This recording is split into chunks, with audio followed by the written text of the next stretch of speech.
পায়ে পায়ে জড়ুচ্ছি, ওই ঠুকে দিল রে, ওই ঠুকে দিল, ওই রে, হায় হায় রে, আমার সে মানুষের বুলেট নিয়েছি।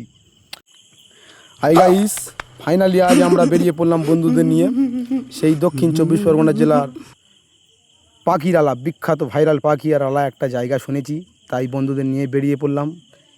এটা পাখিরালায় যেতে গেলে জুমৈনস্কর রোড ধরে যেতে হবে। আমরা এখন আছি জুমৈনস্কর রোড, সামনে দেখা যাচ্ছে সেই ধলের মোড়। ওরে বাবা, চারিদিকে সবুজ আর সবুজ, মিডিল থেকে রাস্তা, খুব সুন্দর জায়গা একটা আছে। আরে ভাই কেরম সাইকেল চালায়, ওরে কাকা টোটো চালানোর, আরে কাকা টোটো দেখে তোমার মাথায় ঘুরে যাচ্ছে কেমনভাবে টোটো চালাচ্ছে, আমার থেকে স্পিড। আমার হাতে আছে 300 সিসির বুলেট আছে একটা। ওরে বাবা, আমরা তো চলে এলাম সেই সাংকিবেড়ের মোড়। ওরে বাবা, 120 থেকে আমি গাড়ি চালাচ্ছি, দেখুন দোস্ত কত স্পিডে যাচ্ছি। আরে ভাই, সারি সারি দোকান আর মিডিল থেকে রাস্তা সুংসাং। ওরে সোগো, এই তো 89 বাস আসছে জুমৈনস্করের থেকে লক্ষ্মীকান্তপুর যাওয়ার বাস। এটা কোথায় বলে? ও সেই জুমৈনস্কর বাজার। আরে বাবা, বাদাম গাছটা অনেক বড় হয়ে গেছে, সেই ছোটোবেলায় এসে বাদাম খেতাম। আরে সারি সারি টোটো, ওরে বাবা, সে খিরিস গাছটা কি মোটা হয়ে গেছে, কি অবস্থা, ভিড় দেখ জুমৈনস্কর বহুত দিন বাদে। আরে কাকাটা সে আগ বিক্রি করতে খিরিস গাছে রেখে। ফাইনালি একদম চলে এলাম তিনমুখো রোড, জুমৈনস্করের একদম তিনমুখো রোড। এখান থেকে আমরা ডান দিকে চলতে থাকবো, ডান দিকে গিয়ে আমরা নিশ্চিন্তপুর রোড ধরবো। মিনিট খানেক গেলে আমরা আমাদের গব্যস্থানে পৌঁছে যাব।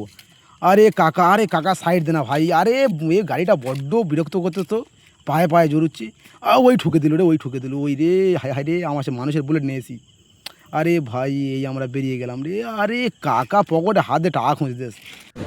জুমৈনস্কর বাজার ফেলে চলে যাচ্ছি নিশ্চিন্তপুর রোড।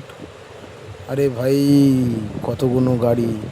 আরে ভাই, সেই রাস্তাটা এখনও ঠিক করে, কি অবস্থা দেশের দিনকাল, কি রাজনীতি হচ্ছে ভাই, রাস্তা ঠিক করে দাও। কি হবে, গাড়ি ঘোড়া নিয়ে পড়ে যাবো তো, ঠ্যাং তো বগলে করে নিয়ে ঘর যেতে হবে। আরে মোটর ভ্যান ভাই, সাইড দিতে না চলে যাই।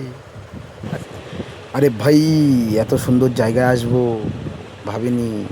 হঠাৎ বন্ধুরা ঘুমতে উঠে মত্তর বললো চল যাই সেই পুরাতন ছোটোবেলার জায়গার পাখিরালা। তাই চলতে থাকলাম সেই পাখিরালায়, চারিদিকে গাছ। আরে কাকা কি জোরে গাড়ি চালাচ্ছে, আমার পাশ থেকে পট করে বেরিয়ে পালালো। আরে ভাই, কতগুলো কাক বসে আছে, মনে হচ্ছে এই সেই পাখিরালায় চলে এসেছি। ওরে বাবা, সামনে লেখা আছে কি, ও বাবা বাংলার মোড়, এই তো সেই বাংলার মোড়। বহুত দিন বাদে এসেছি, এখানটায় দুর্গাপুজো হয়, খুব সুন্দর জায়গা। আরে এই ঝর্ণা তো এত সুন্দর, এ তো ভালো জায়গা রে, কি সুন্দর জায়গা, ভেঙে গেছে। ই বাবা, দোস্তরা কেমন সাইকেল চালাচ্ছে দেখ রে, সরে যা রে ভাই, ভাই সরে যা, একটু সাইড দে রে। এসে ক্যামেরাওয়ালা বোকাশোটা গুলোচ্ছে খুব, এর আমি বাদ দেবো। বহুত গুলোচ্ছে দাদারা, একটা ক্যামেরাওয়ালা খোঁজ পেলে বলবে, প্রচুর ক্যামেরা নাড়াচ্ছে, কখন লম্বা। ওরে ভাই, কাকা দিনমানে লাইট জ্বালিয়ে আসতেছে রে, এখন সব নতুন নতুন বাইক উঠতেছে, সব দিনমানে লাইট জ্বলে রে ভাই, কিছু বুঝতে পারিনি, মাথার ভেতর কিছু খেলেনি। বাবা, চারদিকে কেন ক্যামেরাটা ঘোরাচ্ছে দেখছি, বোকা সোদা আমার। তুই আজকের ঘরে চ, তোর আমি বোকা সোদা কানের গোড়ায় যেতি না ঠেঁয়াতে পেরেছি, ঘরে চ আজকে রে। আরে দোস্তরা কেরম গল্প করতে সাইকেল চালাচ্ছে, এ ভাই সাইড দে রে। এ ভাই, অত ক্যামেরা ঘোরাস না রে, সে কোথায় ঢোকাচ্ছি রে, ঘুরিয়ে ঘুরিয়ে কোথায় ঢোকাচ্ছি। এ বাবা, সে একদম পাখির আলায় তো ক্যামেরা ঘুরিয়ে ঢুকিয়ে দিচ্ছে, আমার বাইক না আর ঘুরতে দেয়নি, সে ক্যামেরা ঘুরিয়ে ঢুকিয়ে দিচ্ছে। বাবা, ওরকম আর লম্বা সব রকম করতিস তুই, আজ ঘরে স, খালি আর লম্বা। এ বাবা, ওই তো দুই না লোক তো, শুধু ভিড় আর ভিড়, শুধু ভিডিও বানাচ্ছে চারদিকে, কাকা ভ্যান আসছে। এ বাবা, ছাগল দেখ দুই নার। ফাইনালি চলে এসেছি আজকে আর পর্যন্ত এই মুহূর্তে সমর্থন। আপনারা ভিডিও দেখুন আর মজা নিন, আর হাসি, লাইক, কমেন্ট, শেয়ার সব রকম তো তারপরে করবেন দাদারা। জায়গাটা আসুন, দেখুন, খুব সুন্দর জায়গা, বুঝতে পারবে।